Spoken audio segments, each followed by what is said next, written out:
Saranya రోహిత్కి phone చేసినందుకు Rohit trip cancel చేసుకొని ఇంటికి వచ్చాడని శరణ్య రోహిత్ల పైన అనుమానపడుతూ ఉంటుంది ప్రీతి. రోహిత్ ఫోన్ చూపిస్తూ ఇది నీ నెంబర్ కాదా అని శరణ్యని ప్రీతి నిలదీస్తుండగా, అక్క అది నా నెంబరే, కానీ ఫోన్ చేసింది నేను కాదు అని అంటూ ఉంటుంది శరణ్య బాధగా.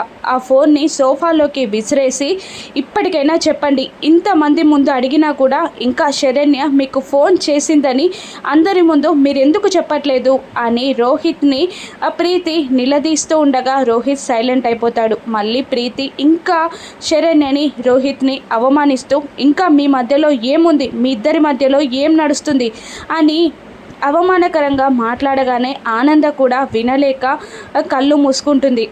ప్రీతి అని అంటూ ప్రీతిని కొట్టడానికి చెయ్యెత్తుతాడు రోహిత్. ఇక ఆనంద కలగజేసుకొని, ప్రీతి జరిగిందొకటి, నువ్వు అర్థం చేసుకున్నది ఒకటి, ఇక్కడ జరిగింది నువ్వు అర్థం చేసుకున్నది ఒక్కటి కావాలని లేదు, నేను ఏం జరిగిందో తెలుసుకుంటా అని అనగానే ప్రీతి అక్కడి నుండి వెళ్ళిపోతుంది. ఇక అనన్య ముందుకి వెళ్ళి, ఎందుకే రోహిత్కి ఫోన్ చేసి ట్రిప్ చెడగొట్టావు, ఇంకేం చేయాలి అనుకుంటున్నావు అని అంటూ అనన్యని లాగి పెట్టి కొడుతుంది ఆనంద.